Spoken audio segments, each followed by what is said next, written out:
kali ini. Jadi sahabat Jupej, podcast kali ini sangat luar biasa dan menarik karena kita akan membahas seputar lingkungan. Nah, lingkungan itu sangat penting ya sahabat Jupej. Jadi tema kali ini yaitu mengenal sekolah adiwiyata dan peduli lingkungan sejak dini. Nah, kita bersama dua narasumber yang luar biasa. Mereka adalah tombak sekaligus kader adiwiyata. Jadi kakak-kakak bisa memperkenalkan diri nih kepada sahabat Jupej. Halo sahabat Jupej, perkenalkan aku Nada Nawa Syarifah, bisa dipanggil Nasya. Dan aku Febi Raya Anjani, bisa dipanggil Febi. Kami adalah kader adiwiyata SMA Negeri 1 Wedung. Wah, dua kader yang luar biasa, kader adiwiyata. Nah kakak-kakak, kita kan membahas tentang sekolah adiwiyata. Nah banyak teman-teman nih masih belum mengerti dan belum tahu tentang sekolah adiwiyata dan kader adiwiyata. Jadi mungkin kakak-kakak bisa mengenalkanlah kepada teman-teman semua apa sih sekolah adiwiyata dan kader adiwiyata itu. Oke, pastinya kata kader adiwiyata dan juga sekolah adiwiyata ini masih asing ya di beberapa orang. Jadi ini teman-teman, untuk kader adiwiyata sendiri itu adalah siswa-siswi terpilih yang dimana mereka itu mempunyai peran penting dalam menjaga kebersihan yang ada di sekolah kita ini. Gitu, kami juga sebagai tombak utama ya, kita sebagai penggerak program adiwiyata di sekolah kita ini. Nah, untuk di SMA Negeri 1 Wedung ini, untuk kader adiwiyatanya sendiri itu diambil dari beberapa anggota, ya, beberapa anggota dari organisasi di sekolah SMA Negeri 1 Wedung ini. Nah, untuk sekolah adiwiyata sendiri itu adalah sekolah yang dimana sudah berhasil menerapkan peduli dan juga berbudaya lingkungan hidup.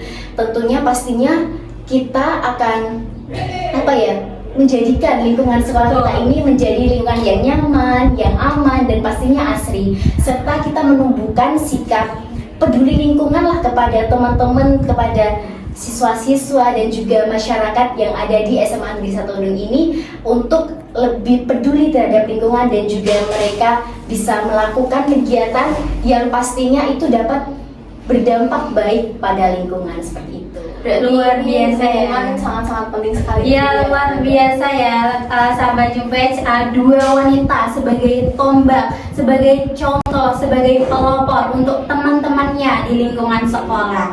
Jadi untuk sekolah adiwiyata pastinya ada program dong, masa enggak ya kan? Program adiwiyata dalam waktu dekat ini apa sih programnya? Dalam waktu dekat ini kami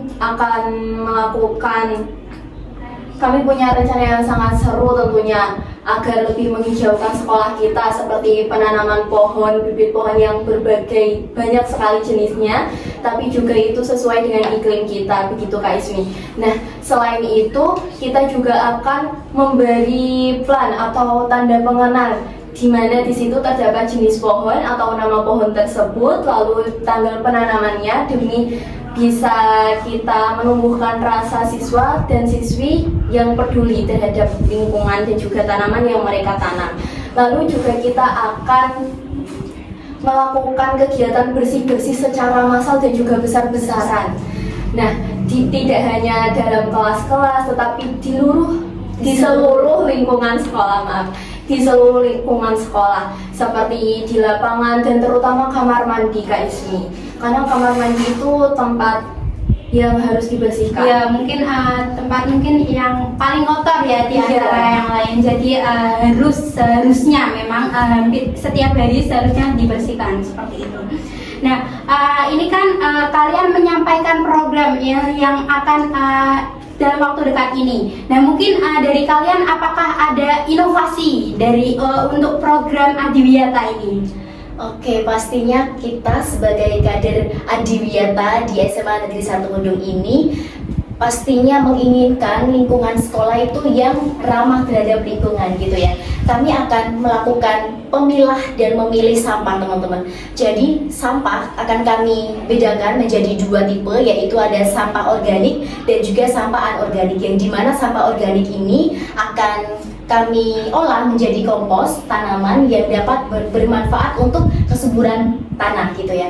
Kalau untuk sampah anorganik sendiri akan kami bedakan lagi menjadi dua, yaitu ada sampah anorganik yang dapat diolah dan sampah anorganik yang tidak dapat didaur ulang seperti itu. Untuk sampah anorganik yang dapat didaur ulang ini akan kami simpan di bank sampah. Makanya kalau kita menyimpan sampah anorganik sebagai hal yang dapat didaur ulang ini, pastinya kan kita sampah yang kita buang ke tempat pembuangan akhir ini akan berkurang ya teman-teman. Gitu jadinya sampah yang kita simpan di bank sampah ini nantinya akan kita jual ke pemulung, pengepul untuk bisa didaur ulang dengan selayaknya seperti itu. Dan uang hasil penjualan itu nanti akan kita alihkan untuk pembelian alat kebersihan di sekolah teman-teman. Seperti Gitu. begitu. Iya, jadi sampah pun bisa menjadi uang ya, nggak cuma sampah, nggak cuma biasa. Ya, itu sangat berharga, bukan hanya untuk sampah, bukan mengotori, tapi juga bisa menjadi emas teman-teman. Salah satunya bisa dijual ya. Nah, untuk sampah anorganik yang tidak dapat didaur ulang tadi itu nanti kita buang ke tempat pembuangan akhir yang resmi, dalam tanda kurung yang resmi, yang dimana nantinya sampah itu bisa didaur ulang dengan selayaknya gitu, tidak malah menjadi limbah ya, pencemaran. Jadi kita akan membuangnya di tempat pembuangan yang resmi seperti itu. Dan pastinya dengan kegiatan kita dengan memilah-milih sampah itu, pastinya di lingkungan kita ini akan menjadi lingkungan yang lebih bersih, lebih asri, dan juga lebih nyaman ya ketika kita menempatinya seperti itu. Baik sekali ya teman-teman. Langkah awal yang perlu kita lakukan yaitu memilah-milah sampah. Itu sangat penting sekali ya teman-teman, agar nanti diolahnya juga lebih baik, lebih mudah seperti itu ya Kak Nasya. Malah bermanfaat. Iya, bahkan tadi sampah juga bisa menjadi uang teman-teman, menjadi uang dan bisa untuk kebutuhan yang lain, untuk mungkin pembelian alat kebersihan seperti memperbaiki fasilitas sekolah dan lain-lain, dan itu akan menjadi lebih bermanfaat. Nah, teman-teman, itu kan tadi kita membahas tentang itu ya, program yang kedua kalian ya. Selanjutnya kita akan membahas tentang tentang tidak kesadaran warga sekolah, karena mengingat masih minim kesadaran warga sekolah. Upaya apa yang kalian lakukan untuk membuat warga sekolah berpartisipasi dalam program Adiwiyata seperti itu? Jadi begini Kak Ismi, nah mungkin bagi para siswa dan siswi tidak asing untuk mendengar kata Adiwiyata, tapi mereka belum tahu sebenarnya Adiwiyata itu apa sih. Nah, kita akan melakukan sosialisasi gitu kan. Nah, kita akan melakukan sosialisasi agar mereka lebih paham apa sih Adiwiyata itu, gimana sih cara membuang sampah pada tempatnya, gimana cara mengolahnya, gimana cara untuk melakukan penanaman yang baik mungkin ya, seperti itu. Nah, kita juga akan melakukan atau membuat video-video yang kreatif dan juga inspiratif tentunya. Nah, seperti video untuk membuang sampah pada tempatnya, akibatnya seperti apa, agar mereka lebih sadar tentunya, dan mereka dapat lebih mencintai lingkungan hidup. Lalu tidak hanya itu, kita akan membuat poster-poster dan juga slogan-slogan yang sangat banyak demi menyadarkan siswa dan siswi di SMA Negeri 1 Wedung ini akan pentingnya lingkungan. Oke, baik. Tadi tentang kreativitas siswa juga perlu ya teman-teman. Kita juga akan menggunakan media sosial. Betul juga, itu perlu karena kita maraknya media sosial. Yang perlu digunakan yaitu media sosial, karena media sosial juga mudah tersebar gitu teman-teman, sebagai media informasi juga. Jadi teman-teman, kita beralih ke integritas Adiwiyata ke dalam mata pelajaran. Seperti tadi, keterampilan juga masuk ke dalam mata pelajaran. Jadi dalam program Adiwiyata ini harus ada nilai-nilai yang berintegritas dengan nilai mata pelajaran gitu, seperti itu. Jadi menurut kalian, mata pelajaran apa sih yang mudah dikaitkan dengan program Adiwiyata? Oke, untuk program Adiwiyata sendiri itu kan terfokus pada lingkungan hidup ya. Benar. Kalau kita melihat lagi pelajaran itu yang bisa atau yang searah dengan program Adiwiyata ini, yaitu materi ilmu pengetahuan alam. Betul, Ya, betul. Karena kan alam ya, Iya, harus di alam. underline gitu. Ya, lingkungan. soalnya ilmu pengetahuan alam itu memang sudah terfokus pada lingkungan hidup yang dimana mengajarkan untuk mengolah sampah dengan baik, menjaga keseimbangan ekosistem dan juga menjaga lingkungan hidup agar bisa kita tempati sampai akhirnya anak cucu kita pun bisa menempati hal itu dengan menikmatilah sebagaimana harusnya kita menikmati dunia ini gitu. Jadi untuk realisasi atau hal yang harus dilakukan ketika kita masuk di Adiwiyata itu yaitu dengan kita harus lebih paham lah untuk cara pengolahan sampah seperti apa dan juga Menghemat energi juga. menghemat energi, terus juga keseimbangan ekosistem ya itu sangat penting untuk Keberlangsungan agar bisa dinikmati anak cucu kita nanti. iya gitu. Dan untuk Bapak Ibu guru mapel itu bisa mengintegrasikan nilai Adiwiyata ini ke dalam mata pelajaran. Iya. Karena ketika para siswa mendapatkan pengetahuan tentang hal itu, mereka akan lebih mudah untuk Lebih mengenal, mencintai, lebih mencintai, mengenal, gitu kan ya. dan bisa mereka realisasikan dalam kehidupan sehari-hari gitu. Jadi mereka juga harus paham tentang dampak negatif manusia terhadap lingkungan gitu. Jadi seharusnya mereka juga menyadarilah bahwa kita hidup di dunia di bumi ini ya harus bisa lah menjaga lingkungan. Perlu sekali itu teman-teman. Nah tadi kan kita sudah membahas yang muda-muda nih sahabat Yupage. Mari kita tanyakan mata pelajaran apa yang mungkin sulit dikaitkan untuk program Adiwiyata. Oke, baik. Menurut saya yang paling susah atau sulit dikaitkan dengan Adiwiyata adalah matematika, karena seperti yang kita tahu karena dari KSMI, matematika penuh sekali dengan angka, operasi, perkalian dan juga lain-lain, tapi tidak menutup kemungkinan untuk Adiwiyata ini dapat dikaitkan dengan mata pelajaran matematika, seperti misalkan soal-soal yang dikaitkan dengan matematika bisa berasal dari lingkungan, lalu bisa diubah menjadi statistika ataupun aljabar dan lain-lain dan sebagainya. Jadi semua mata pelajaran itu sebenarnya bisa ya kakak-kakak. Jadi semua bisa. Mungkin nanti Bapak Ibu guru bisa mengimplementasikannya kepada teman-teman semuanya. Jadi saya juga mau tanya nih. Tadi kan kita sedang membahas tentang mata pelajaran yang bisa dikaitkan dan tidak bisa dikaitkan dengan program Adiwiyata. Nah kakak-kakak apakah pernah mendapatkan tugas untuk tentang program Adiwiyata dalam mata pelajaran seperti itu? Pengalaman saya di kelas 10 itu pernah pembuatan kompos. Wah, iya. Sangat bagus sekali. Iya, jadi kita itu memanfaatkan itu limbah atau sampah. Kita jangan menyebutnya sampah ya. Kita menyebutnya itu sisa-sisa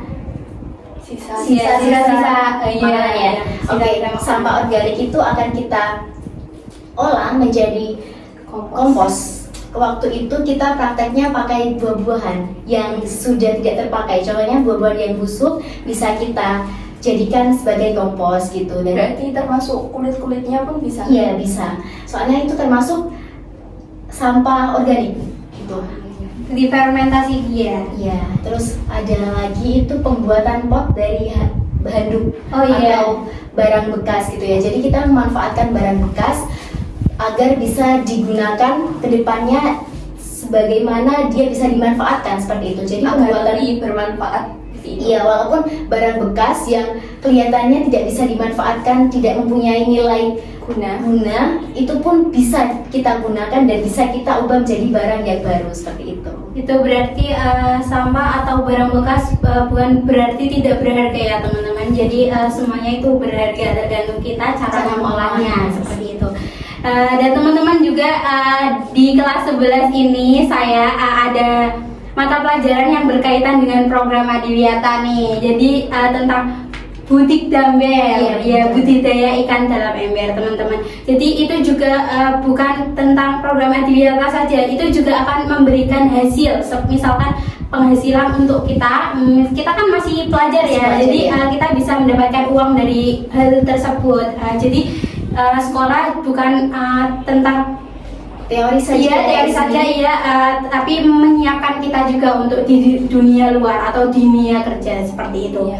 Nah, kita juga nanti seni rupa kita akan mendapatkan proyek tentang PBB ya, seperti itu. Kita pengolahan terhadap sampah plastik yang dimana sampah plastik itu akan kita gunakan untuk itu Kak Ismi apa? Seni baru. Iya, seni. yang memiliki nilai estetika. Iya, benar sekali. Itu kan dari bahan bekas Febi. Jadi itu mungkin teman-teman juga bisa mencontoh. Mungkin ada yang punya sampah banyak itu bisa dibuat seperti itu. Mungkin kalau menurut pengalaman saya mungkin berbeda dari Kak Nada dan Kak Ismi. Kalau saya itu lebih ke mengolah serta memperbaiki. Jadi seperti misalkan kalau kita benar-benar kekurangan air nih. Nah, saya dulu waktu kelas 7 SMP itu pernah disuruh untuk membuat alat sederhana penyaringan air. Nah, itu air yang semulanya kotor bisa diubah atau bisa dijernihkan melalui alat tersebut. Filtrasi gitu ya. Iya. Dan itu sangat-sangat berguna sekali.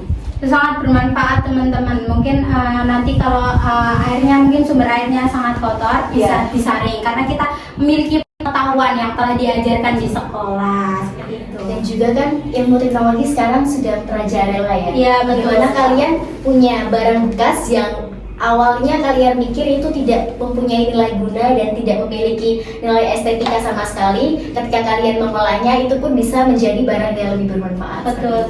Justru dapat menghasilkan uang itu. Iya, benar. Tidak terasa ya kita sudah di penghujung podcast kali ini ya teman-teman. Mungkin dari Kak Nada sama Kak Febi ada closing statement? Ada. Kalau menurut saya ingin membagikan prinsip saya mungkin untuk teman-teman yang telah menonton podcast ini. Jadi mungkin kita tidak bisa merubah dunia dengan melalui, karena kita juga adalah sebuah bagian kecil dari dunia ini. Tetapi dunia juga tidak mengubah kita. Sekecil apapun hal yang kita lakukan pasti akan berdampak. Jadi jangan sungkan untuk melakukan suatu kebaikan seperti ini. Oke, kalau kita bicara tentang adiwiyata sendiri teman-teman, pastinya hal pertama yang harus kita lakukan itu memulainya dari diri sendiri ya. Benar sekali, Kak. Dari hal kecil kita bicara saja ketika kita melihat ada sampah yang dimana itu seharusnya tidak di situ, yang dalam artian harusnya dibuang di tempat sampah, tapi sampahnya tergeletak di situ. Kita harus mempunyai rasa apa ya? Oh, itu sampah, kita harus Peduli ya. Iya, peduli kita terhadap lingkungan gitu. Kita ambil dan kita buang sampah semudah itu teman-teman. Jadi jangan sampai membuang sampah di tempat yang bukan seharusnya ya. Itu benar-benar tidak bisa ditolerir banget. Iya benar. Kalau Misalkan dan juga dalam segi estetika juga itu kurang enak dilihat ya gitu. Ya, Jadi kalau misalkan itu misalkan sampahnya tidak ditemukan oleh misalkan pemulung atau yang lain, itu akan di situ selamanya. Jadi teman-teman bisa membuang sampah pada tempatnya. Kita mulai dari diri kita terlebih dahulu ya. Syukur-syukur kalau kita dapat menginspirasi dan mengajak orang lain seperti itu. Ya, teman-teman, sekolah adiwiyata itu sangat bermanfaat bagi kita semuanya ya, sebagai motivasi bagi kita semuanya. Dan kita juga tidak hanya melakukannya di sekolah, tapi kita juga bisa mengimplementasikan ke lingkungan luar, misalkan di rumah, iya, di masyarakat dan lain-lain seperti itu. Apabila kita bersih dan kita juga bisa menjadi motivasi bagi orang lain, itu sangat bagus. Nanti orang lain juga akan sama seperti kita bisa menanamkan hal baik seperti itu. Jadi teman-teman, kita bisa mengakhiri podcast kali ini karena tidak terasa kita sudah berbincang cukup lama, tapi kita merasanya sedikit ya, sebentar ya, karena ya soalnya kita terlalu asik ya seperti itu. Kalau ada podcast lagi, saya ingin menjadi narasumber. Waduh, boleh, nggak apa-apa. Ya teman-teman, kita mungkin ada slogan ya untuk podcast kita ya. Jadi New Page inspiring to be the best. Seperti itu teman-teman. Assalamualaikum.